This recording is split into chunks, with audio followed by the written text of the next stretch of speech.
Muy buenas tardes Auditorio Nacional de Radio América. Les saludo desde la ciudad de San Pedro Sula, desde donde transmitimos este día con motivo, como todos los años, que visitamos esta ciudad en el marco de la Feria Juniana. Hoy vamos a dialogar aquí en Doble Vía, como es costumbre, de los temas que son noticia, los temas que son los torales, y donde hay cosas que parecen predecibles y hay cosas que parecen que no. Vamos también a transmitir desde el Facebook Live. Hoy no estoy con el Facebook Live de Radio América, estamos en San Pedro Sula, así es que los que quieran ver por nuestro Facebook Live, Rodolfo Colindres Erazo, ahí se pueden conectar Rodolfo Colindres Erazo, para que puedan seguir la transmisión de este día. Estoy con la exdiputada Fátima Mena, abogada de la República, hoy es regidora, y fue diputada en un momento toral cuando se aprobaron algunas leyes que ahora resulta que son inconstitucionales. Pero el tema del momento es la convocatoria en el Congreso para, se dice que para audiencias, otros dicen que es que se piensa elegir el fiscal a como de lugar, otros dicen que no hay ambiente. Y hay cosas que se conjugan entre los que quieren que se quede el señor Chinchilla y los que se vayan. Primero, el señor Chinchilla decía que sí, después decía que no, porque resultó que fue evidente que tenía muchos anticuerpos, pero también se decía que se iba a hacer algo y que de cualquier forma se iba a quedar. Y una forma para quedarse, uno de los caminos era que no se diera ninguna elección. Y eso le permitía quedarse. Para algunos bueno, otros malos. En el tapete quedaron 5 personas. El señor Abraham Alvarenga Urbina, Procurador General de la República y que para algunos niño consentido del poder, que es el candidato del poder y que desde el inicio ha sido el nombre que se ha mencionado, y al igual que se eligió el fiscal en el proceso anterior, el nombre de él iba con fuerza y ahí ha ido hasta el final. Lo mismo pasó con la Corte Suprema de Justicia. Se sabía quién iba a ser desde el inicio, no obstante todo el proceso. Pues ahí está el señor Alvarenga. La señora Lidia Estela Cardona, que es un paraguas del Partido Nacional. Donde está el Partido Nacional está la señora Lidia Estela Cardona. Y quizás, y no estoy diciendo con esto de si es capaz o no es capaz, el hecho es que aparece como un escudo protector del Partido Nacional. Así se le ha visto, el escudo protector del Partido Nacional. Con ese panorama van. Se dice también que como estas dos personas son las más visibles, ahora aparece el señor Roberto Cálix, que podría ser el ungido, y se habla entre pasillos que la señora Estela Cardona quedaría como Procuradora General de la República. Todas son especulaciones, especulaciones de políticos que saben por qué especular y en qué no. Y el otro hecho es si se queda el señor Chinchilla. Analicemos esto con la exdiputada Fátima Mena, que ustedes recuerdan llegó al Congreso Nacional de la República por el partido del ingeniero Salvador Narrala, el partido anticorrupción, que todos sabemos en qué terminó el partido y cómo terminaron ellos en otro lado. Pero ese no es el tema hoy. ¿Qué tal está, abogada Fátima Mena? Gracias por acompañarme aquí en Doble Vía y en esta ciudad de San Pedro Sula. Muchísimas gracias, don Rodolfo. Realmente un gusto poder estar con usted en su programa Doble Vía. Lo sigo, realmente creo que es un espacio bastante importante y sé que tiene mucha audiencia aquí en la ciudad de San Pedro Sula y en toda la costa norte, así que le doy la bienvenida a la ciudad de Los Orzales en el marco de la feria. Y bueno, sorprendida de una u otra manera con esta convocatoria que ha hecho el Congreso Nacional. Recordemos que el Congreso en ese momento se encuentra en el receso, un receso que manda la Constitución de la República, y como se venía especulando, justo antes de que se diera el momento donde se declarara en receso, se especulaba de que podía haber un llamamiento a todos los diputados, una convocatoria para la elección del fiscal. Primero que todo, me sorprende, aunque del Congreso Nacional nada nos debería de sorprender, pero realmente es algo atípico. No es usual de que sea una convocatoria en un receso para elegir un fiscal, especialmente cuando todavía no es el momento. Se tenía hasta el mes de septiembre para poder hacer o la fecha máxima para la elección. Yo no sé, perdóneme, le interrumpo acá, si usted y nuestros amigos que nos sintonizan están conscientes que siempre un partido de fútbol fue idóneo para incrementar en algún momento el precio de los refrescos, el precio del bus, emitir una ley. Convocar a un clásico entre Olimpia y Motagua era idóneo. Hoy los equipos están devaluados porque la gente ya en Honduras no lo sigue al Real Madrid y al Barcelona. Pero está el Mundial. Y entre la euforia de estar viendo partidos, quizás este es el momento.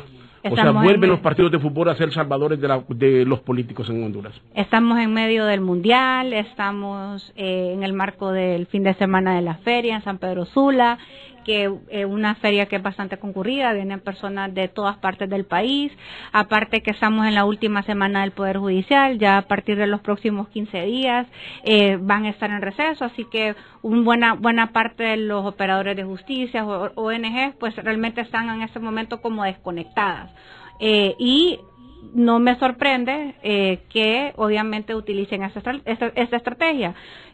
Lo digo con un poco de sarcasmo, que sorprende porque, como le comentaba, incluso desde la forma en que se cerró, las palabras que utilizó en su momento quien presidía la sesión del Congreso, dio a entender o quedó en el ambiente que podía haber una convocatoria de emergencia y bueno, y el tema que se ha estado discutiendo en los últimos meses obviamente ha sido el tema de la elección del fiscal general y el fiscal adjunto, que es un tema que genera mucha controversia. Ahora, y volvemos a lo mismo, decía yo acá, usted recordará, se elige al fiscal Chinchilla en su momento. Todos en Honduras, solo los que pasan desinformados, los que no escuchan noticias, no sabían que era él. Desde todo el proceso, que decían unos que era transparente, que era bonito, que era cuantas cosas, limpio, pero desde el inicio se sabía que iba el señor Chinchilla y que iba el señor Cuellar como el fiscal adjunto, se sabía. Cuando se elige la Corte Suprema de Justicia se sabía que el señor Argueta era el promovido por el gobierno y quedó. Aquí se presentaron varios. La lista final, los 5 finales, vuelve a ser lo que todo el mundo pensaba. O sea, estamos ante una elección, estamos ante lo típico de nuestro país. Desafortunadamente así es, y nuevamente se repiten vicios que se vienen arrastrando desde el pasado.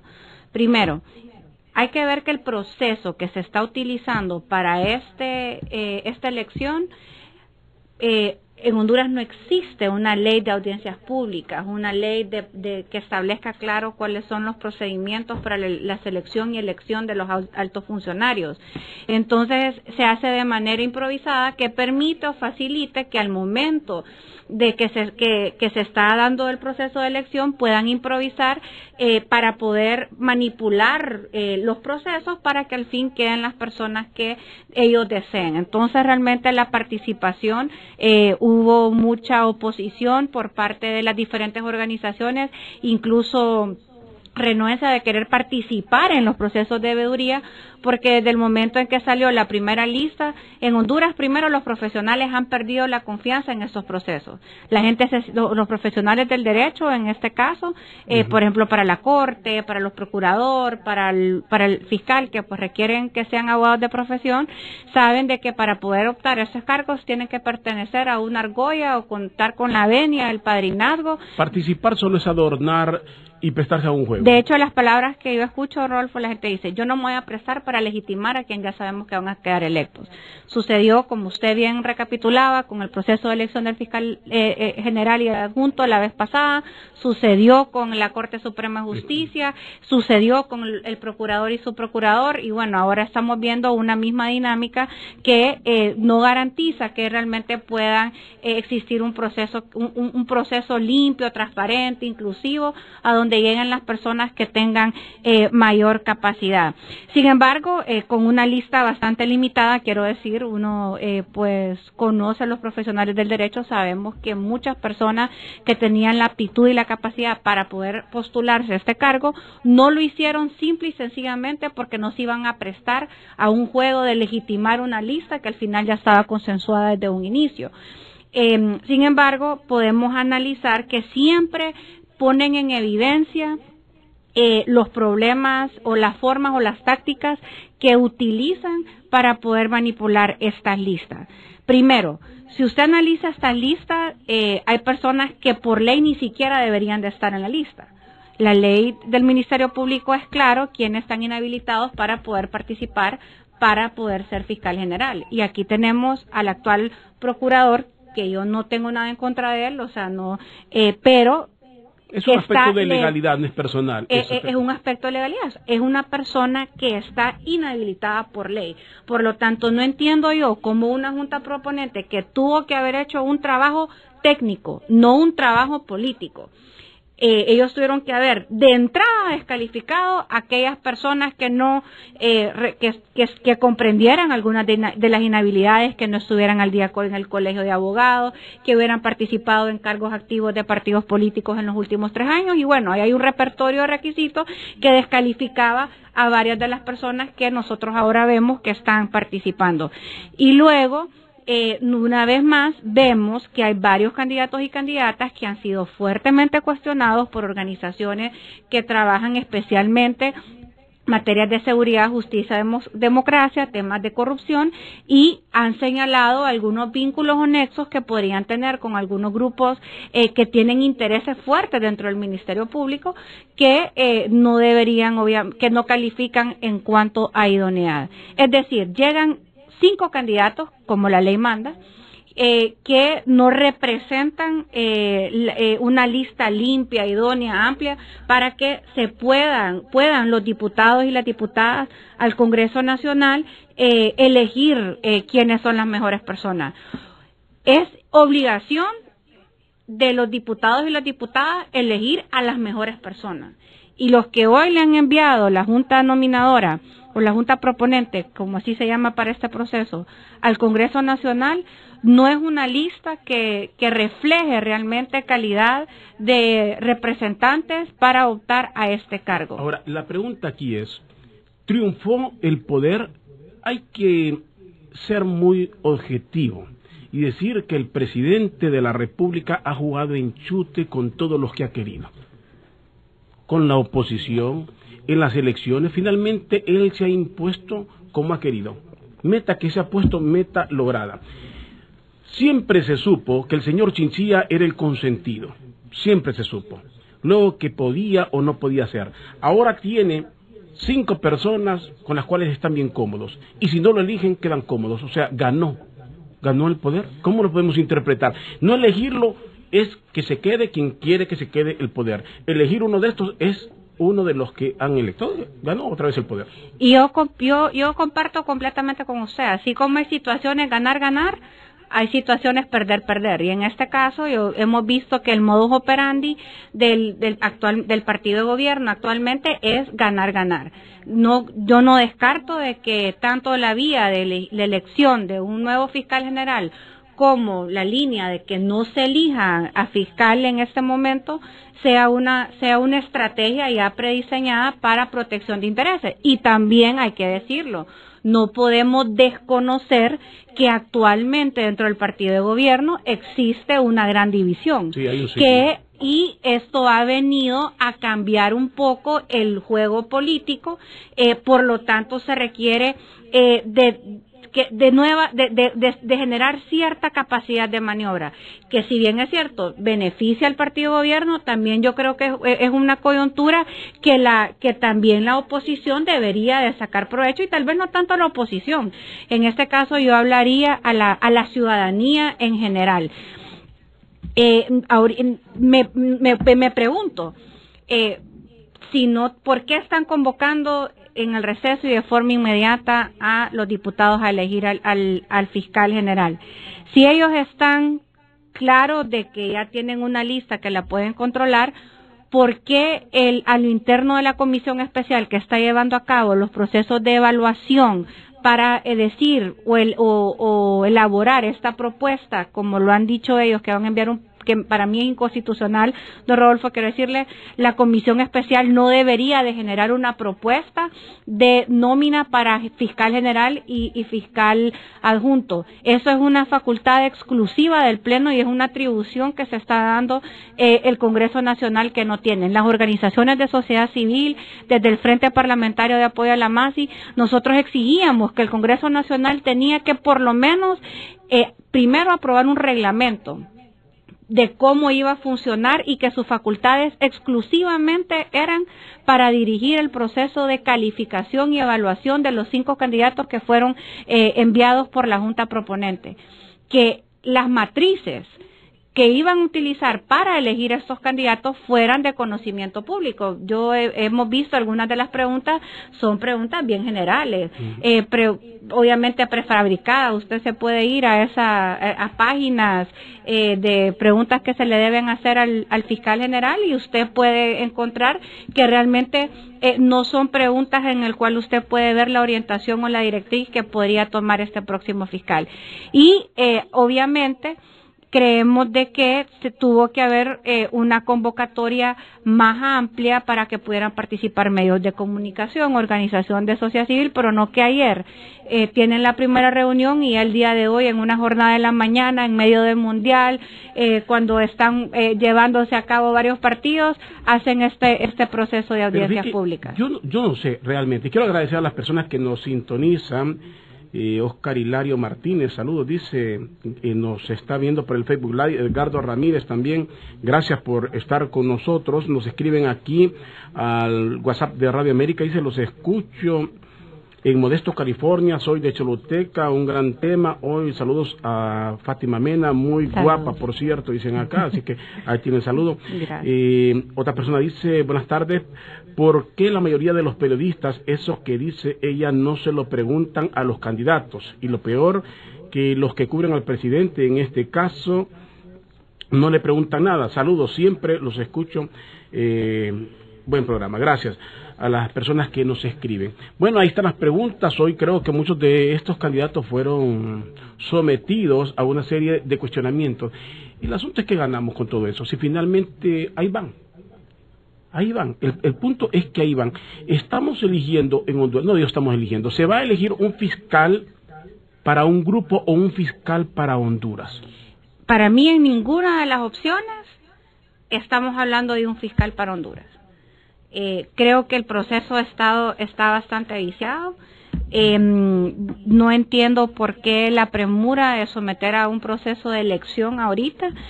Varias organizaciones de sociedad civil y la ciudadanía en general. Yo la semana pasada estuve en un evento en Tegucigalpa a donde la gente desconfiaba del proceso que se inició para poder sacar esta nómina. De hecho, me llama la atención, incluso recordemos que inician un proceso de elección de fiscal general cuando la elección del fiscal es un componente clave en el combate a la impunidad y la corrupción en el marco de un vacío, de la vacante de un vocero por parte de la misión, quien tenía dentro de su agenda, cuando el doctor Jiménez estuvo como vocero, hablaba de la importancia de tener un proceso transparente para la elección del fiscal general. Se aprovecharon de esta coyuntura, ¿verdad?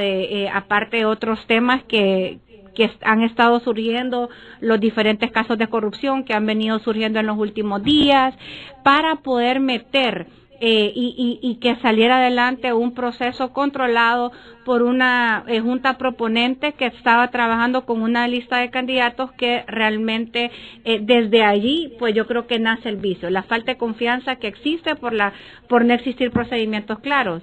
Casualmente hemos venido hablando, incluso antes de que yo fuera diputada, yo le he escuchado varias veces en este programa a diferentes expertos políticos que dicen que existe una tremenda necesidad de que en el país exista una ley que establezca los procedimientos para la selección y elección de altos funcionarios. Mientras nosotros tengamos estas leyes en que se improvisan los procedimientos para favorecer estas listitas que son cocinadas incluso desde que y antes que inicien estos procesos, vamos a seguir teniendo exactamente los debates y los problemas que hoy tenemos a las puertas de un proceso de selección y elección de fiscal general que, como el pueblo hondureño sabrá, puede ser y existe la posibilidad que no salga electo ningún candidato o candidata, ya que se requiere de una mayoría calificada, es decir, 86 votos dentro del Congreso Nacional que estén a favor de esta nómina que estaría presentando el día de hoy esta comisión. O ya está presentada, están convocados ya para hoy, se supone eso ya está. Aquí siempre hay que preguntarse, hay que cuestionarse, pero ¿qué papel? Le pregunto, usted estuvo en el Congreso, obviamente no fue de los grupos que se acomodaron, con los que jugaron y con los que negociaron, pero ¿qué papel juegan los diputados en Honduras? ¿Pero qué papel? Simples mandaderos que les dicen por quién hay que elegir. Digo, si todos en Honduras, como le hemos venido señalando, desde el inicio de estos procesos sabemos quiénes son los becados, quiénes son los favoritos, quiénes son los escudos protectores que están promoviendo. Digo escudos protectores porque para que lleguen ahí, para que alguien promocione a alguien es porque tiene un interés. ¿Qué papel juegan los diputados? Y hasta este momento, como bien lo dice la abogada Fátima Mena, hay un cisma en el Partido Nacional, una tensa calma, más tensa que calma, y es lo que permitiría algún tipo de roce, complicarles el proceso. ¿Por qué? Porque obviamente ya no todo es alegría en el Congreso, se sienten traicionados por el Poder Ejecutivo, se sienten entregados por el Poder Ejecutivo, es la realidad del Partido Nacional, se sienten traicionados, todos querían al señor Chinchilla, después no, quieren ver quién protege a quién elige. ¿Por qué quiere tener el presidente un fiscal? ¿Por qué los diputados quieren tener un fiscal? Bueno, yo creo que porque los diputados quieren tener un fiscal es muy obvio con los últimos casos de corrupción que han trascendido, como el caso Pandora, el caso Federata, el caso Pacto de Impunidad. Si nosotros analizamos los últimos casos que ha trascendido a través de la línea de investigación que ha hecho UFESIC y la MASI, podemos decir que los 5 casos que hay, 4 de ellos están vinculados estrechamente con diputados y diputadas al Congreso Nacional. Así que obviamente hay un interés de protección, de defensa. Pudimos ver la resolución que salió el día de ayer por parte de la juez natural, una magistrada que desde el proceso de selección y elección sabíamos que era una fuerte activista del Partido Nacional y fue a quien nombraron para la Sala Constitucional y juez natural del caso de Federata. Y evidentemente vemos una resolución que favorece obviamente a un segmento del poder político de este país. Así que cuando tenemos problemas de corrupción estructural, estructuras de corrupción que para que se mantengan en el país tienen que tener relación o contactos, que se les deban favores, desde obviamente desde el Ejecutivo, el Poder Judicial y obviamente quien tiene la acción penal pública en el país es el fiscal general. El fiscal tiene un gran poder en este país. Sabemos que la gente le tiene pavor a la acción penal pública. Muchas veces se ha utilizado no solamente para generar impunidad, sino también para generar un tipo de persecución política. Entonces, de una forma vengativa, ¿cree usted esto es penoso para Honduras? Que se le tenga miedo a la fiscalía, al fiscal, por una acción de venganza, de revancha política y no por el uso correcto del argumento legal que debemos de tener en el país. La Fiscalía General en las manos inadecuadas realmente puede representar un gran retroceso para el país. Y por eso consideramos que en este momento la lista que se ha llevado al Congreso Nacional, los nombres que han trascendido al ser cuestionados fuertemente con el compromiso que puedan tener estos candidatos y candidatas con la agenda de combate a la impunidad y la corrupción, pueden significar un verdadero retroceso en el fortalecimiento institucional del país. Hoy tenemos una gran oportunidad en el marco de que pues vacaría en el mes de septiembre el fiscal general y el fiscal adjunto, la oportunidad de llevar a alguien que nos ayude a generar este sistema de pesos y contrapesos, pero sobre todo tener una fiscalía que realmente sea fuera de independiente. los 5 o dentro de 5. No, fuera de los 5. Fuera de estos 5. Yo creo el fiscal, se queda el señor Chinchilla, no eterno, por supuesto. No, porque entonces obligaría a un nuevo proceso. Obligaría a un nuevo proceso, y un proceso, yo creo que en este caso y en el marco del diálogo nacional que se está queriendo llevar, yo creo que este es un tema fundamental. Hasta este momento la mayoría de las organizaciones, bueno, el día de hoy, Ciudadanía contra la Corrupción, que recoge de muchas organizaciones de sociedad civil de diferentes espectros, saca una publicación fuerte a donde cuestiona, le dice a los diputados que cuál es la prisa, que cuáles son los intereses, por qué tienen que elegir fiscal general justamente el día de hoy si tienen hasta el mes de agosto. Es un mensaje claro que la ciudadanía en general está dudando de este proceso. Entonces, ayúdame a entender, lo mejor que puede pasar ahorita es que no lo elijan al fiscal, que se quede el señor Chinchilla de forma provisional, porque la ley así dice, al no ser electo se queda, aunque no sé si te diga que va a la ley no vaca, y tanto la Constitución de la República como la ley del Ministerio Público ya contempla este escenario. Mientras no exista fiscal general nuevo electo para un nuevo mandato, él se mantendría en su cargo.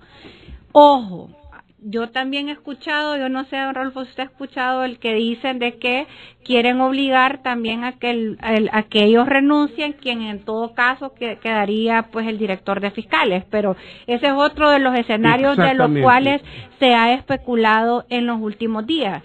Pero a lo que yo aterrizo después de estos meses de estar participando de forma activa en el proceso de selección y elección del fiscal general y el fiscal adjunto, uno es que no ha existido confianza en la forma que se ha llevado a cabo el proceso de selección y elección. Dos, que la junta proponente falló salió reprobada al momento de hacer una lista que fuera una lista política y no haber realizado un verdadero análisis técnico sobre las personas que deberían de ser las mejores calificadas en este proceso. Y un ejemplo, y repito, no tengo absolutamente nada en contra, pero no es posible que esté en una lista una persona que por ley está inhabilitada para poder optar al cargo. Entonces eso demuestra que es una lista viciada. Pero fíjese que es aquí donde yo no entiendo. Alguien me dice acá, claro que se gana, Rodolfo me dice, los periodistas, sea como sea, son la fuerza y al cuestionarlos, por lo menos abochornarlos o pena les dará. ¿Usted cree que les dan pena? ¿Usted cree que les dan pena? En primer lugar, se han venido mencionando, y repito, no se trata de cuestiones personales. ¿Cómo no se ha mencionado la señora Estela Cardona desde el momento que salió su nombre, que era propuesta? Que no es la primera vez que aparece en los intereses del Partido Nacional. El caso del señor Alvarenga. ¿Y ustedes creen que les da pena? No les da pena, la respuesta ahí está, no importa, digan lo que digan. En Honduras está claro, la gente y el político entendió que en Honduras todo pasa en una semana, se eligió y todo pasa. Viene la final del mundial y se pasó cualquier coyuntura y la gente acepta todo, lo mismito que pasó en las elecciones. ¿Cuántas veces se dijo? El día que se inscriba a Juan Orlando, ese día se armó la de Troya en el país. No, el día de las elecciones, el día que el tribunal, pasaron todos esos días y aquí no pasó absolutamente nada. Ahí está. Entonces esto es predecible, a ellos no les da pena. La junta nominadora, ¿tendrá pena o no? Óyeme, le digo, es que todo el mundo sabía cómo iba a quedar esto. Eso es penoso. Tendría que dar una explicación. Todo el mundo sabía quién iban a eliminar. El caso del abogado Barrientos. Todo el mundo decía, en una negociación podría quedar como adjunto, porque el adjunto lo negocian con el que está en la oposición, el amigo de la oposición. Con el relajo que tuvo don Elvin Santos, al mencionarlo, sabían que era el descalificado. Así se dio. Pero que siempre iban a ir quedando la señora Estela Cardona, el señor Abraham Alvarenga, no obstante todos los cuestionamientos por ser procurador, y el señor Roberto Cali, que se dice es de los consentidos que están ahí en la Fiscalía. ¿A quién le da pena? ¿A quién le da pena? Yo siento que a nadie le da pena, o a nadie le importa los señalamientos que se hagan. ¿Usted renunciaría? Si a mí me dicen, todo el mundo, no, es que Rodolfo va a proteger, va a ir quedando, no, ya me ensuciaron. Lo primero que dicen, ya me ensuciaron, me voy. Bueno, aquí volvemos a que históricamente yo no recuerdo un proceso de selección o elección que hayamos tenido nosotros en el cual pues no se haya contemplado. Yo creo que el único proceso que yo recuerdo que tuvo cierta flexibilidad en función de las audiencias públicas fue cuando se eligió al comisionado, al IAIP, en su momento al procurador la vez pasada, que se hicieron varias audiencias públicas en función de este proceso, y aún así al final ya se miraba realmente quiénes eran los candidatos favoritos que se traían. Yo al final no responsabilizo exclusivamente a estas personas, yo creo que es al sistema que se los permite. Yo recuerdo bien para la Corte Suprema de Justicia que el argumento para muchos candidatos es que decían, no, este candidato es muy independiente, no nos va a hacer caso. Uh-huh. Entonces aquí la decencia, el profesionalismo, todos esas virtudes, esos atributos que debería de tener un candidato o una candidata, especialmente a estos cargos, más bien son castigados. Ahora le pregunto, son sancionados. ¿El diputado qué papel juega? ¿Únicamente está a la espera de una orden, de una línea? Hay que votar por... ¿El diputado solo está así, esperando? Todos, usted fue diputada y todos dicen voy a hacer esto, voy a hacer lo otro, yo seré esto, seré lo otro. Mentiras. Pero es que hay de diputados a diputados. Claro, correcto. Hay diputados que en varios de ellos que solo llegan a levantar la mano, que le apuesto que si haríamos una pregunta que le preguntáramos, deme los 5 nombres de los candidatos que van a ser sometidos al pleno el día de hoy. Le mencionan a Messi de repente, sí, increíble. No los conocen. Así como hay otros diputados y diputadas que hay que rescatar, que son personas comprometidas. Entonces, yo creo que mientras nosotros sigamos teniendo diputados y diputadas, o el pueblo siga eligiendo personas que desconoce, pero que únicamente les votan porque son del partido al cual están afiliados, o porque fueron personas que pasaron repartiendo láminas, cemento, bolsas, y que realmente no califiquen, que son personas que el día que están en el Congreso Nacional van a determinar cuánto va a valer los frijoles, si sube o no sube el combustible, qué tipo de política criminal vamos a tener en ese país, como a lo que le estamos apostando ahorita. En ese momento la élite política económica corrupta ha sido fuertemente golpeada, y eso es algo que no podemos desconocer. ¿Cree usted que esto lo va a desbaratar esa presión internacional que hoy tiene con una tembladera? Todo lo contrario. Yo creo que si nosotros elegimos a fiscales o se apuesta a una nueva fórmula de fiscales que va a ser o va a seguir la línea que está siguiendo actualmente la Sala Constitucional de la Corte Suprema de Justicia, que está sirviendo como herramienta para generación de impunidad en el país, no importa lo que la comunidad internacional venga a hacer acá, no importa el esfuerzo, porque lo que estamos haciendo es generando un gran retroceso y matando la poca esperanza que se ha tenido con los avances en el combate a la impunidad y la corrupción. Si ponemos personas a quien le van a agradecer es aquella élite o aquellos grupos de poder que le lograron comprar los votos necesarios para que hoy estuvieran sentados como magistrados, como fiscales, cuando lleguen a esa silla, ¿a quién se van a deber?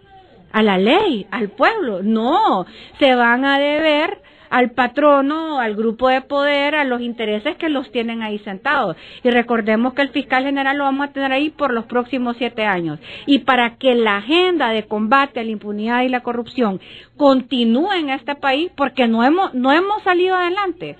Mire, yo le comentaba, cuando vino el caso de pacto de impunidad, que eran los diputados vinculados en casos de corrupción, el Congreso rapidito se armó, los grupos de poder político, y hicieron una herramienta para la impunidad a través de la ley de presupuesto.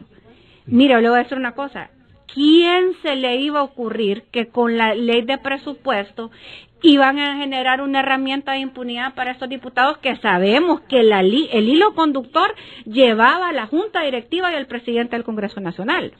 Ese era el gran temor que se tenía, o sea, eso eran migajas al impacto realmente que tenía el caso Pacto de Impunidad. Luego vino el caso de Roselena de Lobo.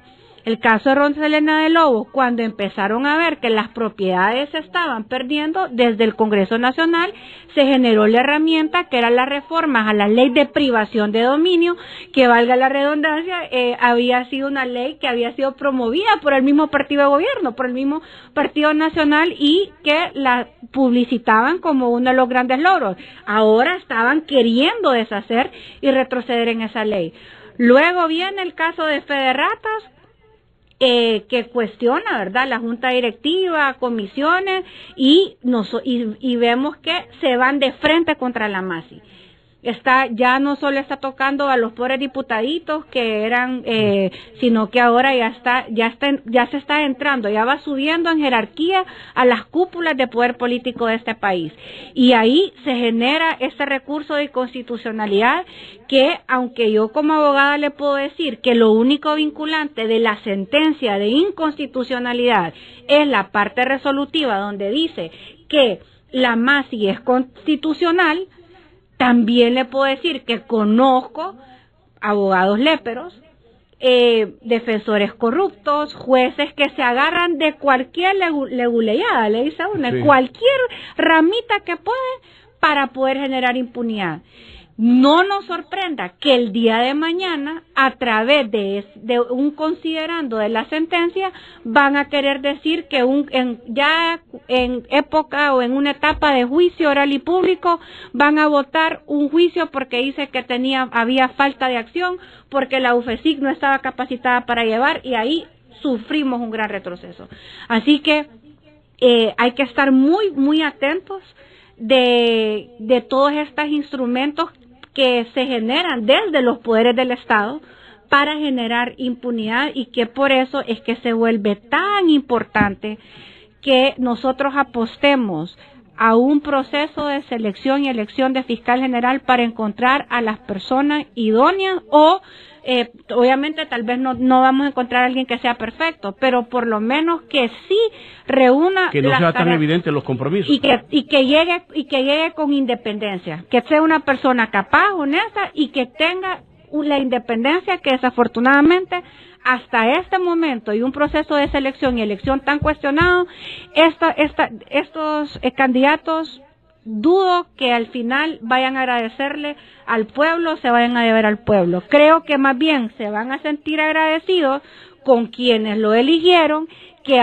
el día de hoy son diputados y diputadas, jefes de partidos políticos que están actualmente siendo procesados por casos de corrupción. Ahora, yo me pregunto, yo no sé si todos los hondureños, los que nos escuchan en este momento, se han puesto a pensar, yo trato de meditar, de reflexionar, digo, por un lado, van a escuchar sectores incluso supuestamente de oposición decir que el diálogo va por buen camino.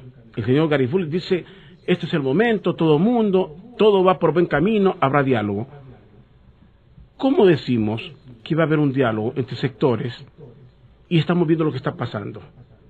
Yo no sé, en mi concepción, tal vez yo soy muy radical, yo diría, pero ¿cómo vamos a seguir? Estamos tratando de actuar correctamente, de arreglar las cosas, y están haciendo una mandracada, perdónenme la palabra, pero así como son las cosas de predecibles, usted te dice, nos entendemos en un diálogo y están haciendo mandracada. ¿Dónde nos estamos entendiendo entonces? ¿O es que estamos negociando todo? ¿Cómo interpreta usted que el diálogo va por buen camino y en el Congreso la elección del fiscal va de forma torcida?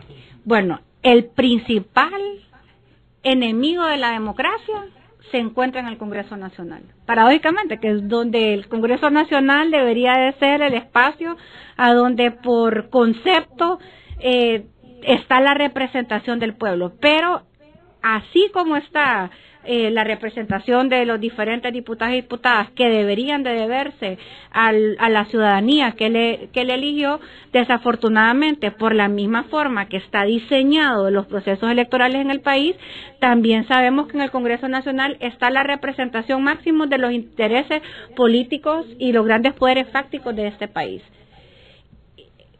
En este momento, en el marco de avance de una agenda contra la corrupción, en el marco de un avance para posibles reformas electorales, al final, quien decide, nos guste o no nos guste, va a ser el Congreso Nacional.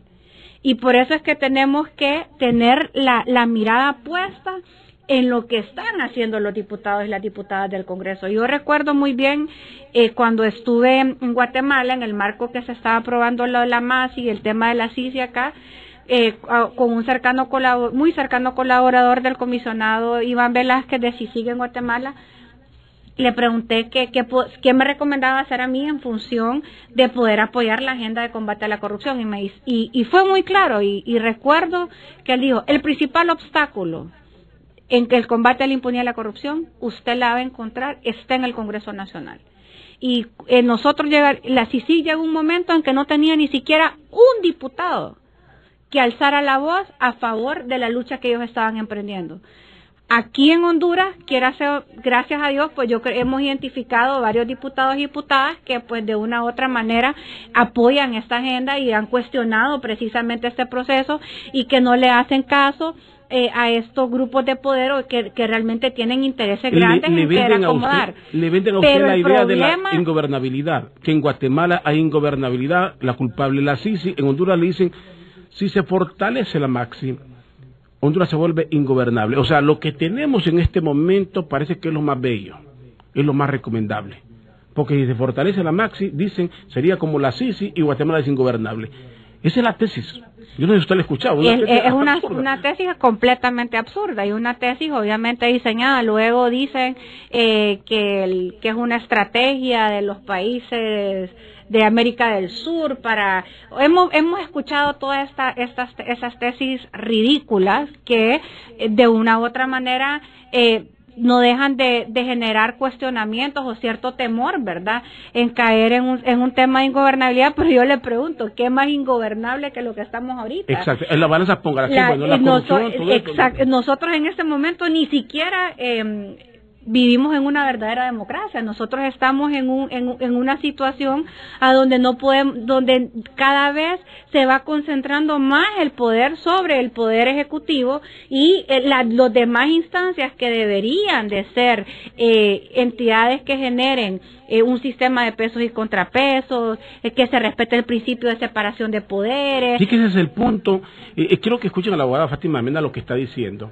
Ese equilibrio entre las fuerzas, el peso y el contrapeso, porque resulta en Honduras que cuando usted comienza a hablar, lo ponen como un disociador, como gente de izquierda. O sea, a usted lo matriculan, es izquierda, es disociador, quieren un escándalo, quieren lo peor para el país. No, se trata de que sea la justicia. Hablaba con un amigo mexicano, le decía, López Obrador tiene gran oportunidad, no se lo van a dejar llegar, miso. No lo van a dejar llegar, pero ¿quién? ¿El pueblo o quién? Finalmente son los pueblos, si los pueblos se equivocan, pero que sea el pueblo el que se equivoque, que no vengan los que siempre deciden por uno. O sea, el pueblo tiene derecho a equivocarse, o no sabemos si se va a equivocar, eso no lo sabemos. Bueno, y las élites políticas, nosotros hemos sido gobernados por élites políticas económicas corruptas. Y para poder mantener ese poder, lo han hecho a través del poder económico, que pone a los políticos que respondan a sus intereses y no a los intereses colectivos. ¿Qué más ingobernabilidad que un país que tiene el 70% de su población viviendo en situación de pobreza? ¿Qué más ingobernabilidad que un país donde de ese 70% el 40% vive en situación de extrema pobreza? ¿Qué más ingobernabilidad que el día de hoy no existe seguridad jurídica en el país y que no existe confianza por parte ni siquiera de la inversión nacional, mucho menos de la extranjera? Tener un fiscal general, un fiscal adjunto, un procurador, un subprocurador, y si este gobierno sigue esta línea de concentración de poder, no hay campaña que sea, por más plata que le metan, que pueda realmente revertir los índices de que Honduras está en un sistema dictatorial y que realmente nosotros no somos un país donde existe gobernabilidad, donde existe democracia, donde existe justicia. Entonces, creo que no podemos caer en esta trampa de que se puede poner que hay que elegirlo porque si no va a ser peor. No, todo lo contrario. Ya hemos visto el gran daño que le hace al país tener instituciones cooptadas. Es importantísimo que no se vuelva a cometer los errores del pasado y que luchemos y apostemos para que se pueda iniciar un proceso para la selección y elección de un fiscal general. Y bueno, el diálogo que usted cuestionaba, Rodolfo, yo también pues... Es que me alegra. ¿A quién no le va a alegrar que digan que no estamos entendiendo? Pero cuando estoy viendo lo que está pasando en el Congreso, ¿no? Tan predecible, digo, ¿y cómo es que vamos a estar de acuerdo? Estamos viendo, creo que mucha gente no dimensiona que se predijo quién iba a ser el presidente de la Corte, o sea, ya iba comprometido. La justicia en el país tiene un compromiso que no es con el pueblo, entonces. Si los fiscales ya van comprometidos, si ya es predecible quién va, el pueblo se está quedando sin nada. Ese es el punto. Yo agradezco a las personas que nos están sintonizando en el Facebook Live, aquí en la radio. Me es difícil, no estamos en el estudio principal en Radio América con toda la logística, pero aquí estamos llevándole Luis Roberto Gamero, a Fernando Oviedo Ramos y Eduviges Ponce, entre algunos de los mensajes que puedo recibir en este momento. Alguien dice de los periodistas, habla mucho de los periodistas. Le voy a decir, este momento es idóneo para que todos los hondureños, de esa forma pacífica, la red social, con responsabilidad, comencemos a presionar.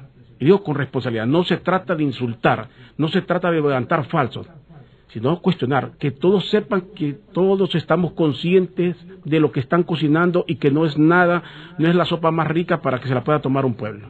¿Es así? De acuerdo. Yo siento de que estamos en un momento en que la ciudadanía debe organizarse. Hemos identificado que cuando se trata de temas de combate a la corrupción, de temas de buen gobierno, de no más impunidad, logramos, independientemente de la ideología, sí, de su estatus social, de su profesión, interés común prevalece. Este es un interés común y yo creo que este es un tema que nos debería de unir, que deberíamos de nosotros poder tener la capacidad de articularnos y entender que un nuevo fiscal general que sea independiente, una fiscalía que pueda ser nutrida. Tenemos uno de los principales problemas que tenemos en el país, siempre hablamos del tema de la impunidad, del tema de seguridad, pasa por una buena política criminal que tengamos un país, y en este momento yo creo que sí debemos de hacer presión en nuestros diputados, en nuestras diputadas, ¿verdad? Cuestionar y recordar que al final es una cuestión matemática,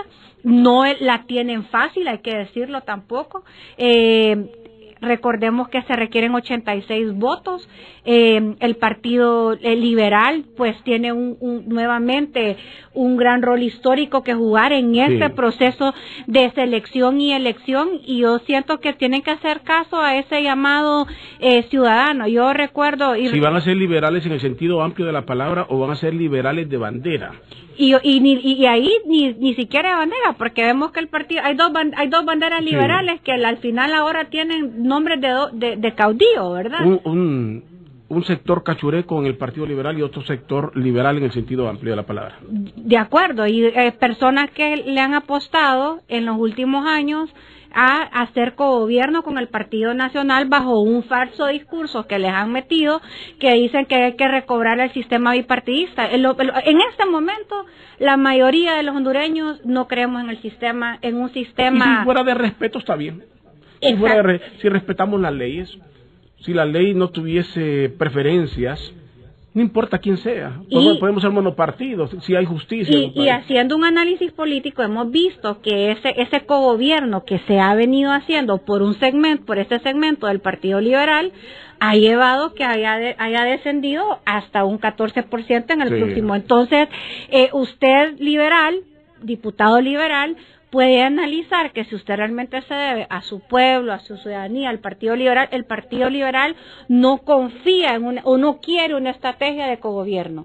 Se quieren diputados y diputadas que realmente puedan jugar ese rol de generar ese contrapeso, que obviamente los del partido de gobierno, entre menos contrapeso, mejor. Entonces la responsabilidad recae en este momento sobre esos diputados y diputadas de la oposición que no hagan oposición solo por oponerse, una oposición destructiva. Lo hemos hablado. Incluso los diputados de los partidos bonsai, de los chiquitos y los denominados de maletín. Este es el momento para demostrar a quién sirven. Si son lo desprestigiosos que se han visto en el panorama o si son verdaderamente de dignidad y todos nos equivocamos. Ese es el momento de demostrarle a la población. Muy de acuerdo con usted, don Rodolfo. Yo creo que esta votación va a reflejar realmente con quién tienen el compromiso, del lado de quién están, si del lado del pueblo o del lado de sus jefes, que al final son estas élites políticas económicas corruptas que desafortunadamente tienen al país sometido en una situación de pobreza extrema y en el cual día con día cientos de hondureños pierden la esperanza, familias que son separadas porque tienen que salir pese a lo riesgoso que es a buscar oportunidades en otros lados y pues este es el momento de decir presente a este país, de iniciar con procesos de cambio y ahí se va a ver reflejado en esa votación que se llevará a cabo el día de hoy en el Congreso Nacional. Veremos qué es lo que pasa. Le agradezco mucho, abogada Fátima Mena. Muchísimas gracias a usted, don Rodolfo, por este espacio. Nuevamente bienvenido a San Pedro Sula. Realmente es un gusto tenerlos aquí y yo sé que usted tiene, bueno, una gran auditorio a nivel nacional, pero estoy segura que los sanpedranos y las sanpedranas seguiremos disfrutando de su programa. Gracias por la invitación y espero que disfrute su estadía. Gracias. La abogada Fátima Mena fue diputada al Congreso de la República, hoy es regidora en la Corporación Municipal de San Pedro Sula, y de lo que hablamos acá es para que Honduras mejore. No se trata de ser disociador, de ser de izquierda, de querer lo peor, es que lo peor ya está pasando. Es que salgamos de lo peor para que pasemos a lo mejor, que no sigamos en lo mismo. Ya es el momento en que los hondureños dejemos de ser pacíficos y que solo nos pongamos de acuerdo cuando juega la selección. Pero es que es la pena, solo hablamos el mismo idioma cuando juega la selección. Nuestras fuerzas, nuestros operadores de justicia, desde la Fiscalía, la Corte Suprema y todos debemos exigir que actúen de forma correcta, con el compromiso para el pueblo y no para un sector muy reducido y privilegiado del país. Gracias. Y gracias a todos los que nos han seguido aquí también por el Facebook Live en Radio América y obviamente el personal Rodolfo Colindres Erazo. Gracias a todos. América Debate presentó Doble Vía. La invitación está para que nos acompañe y pueda escuchar y visualizar nuevamente este programa en nuestras redes sociales.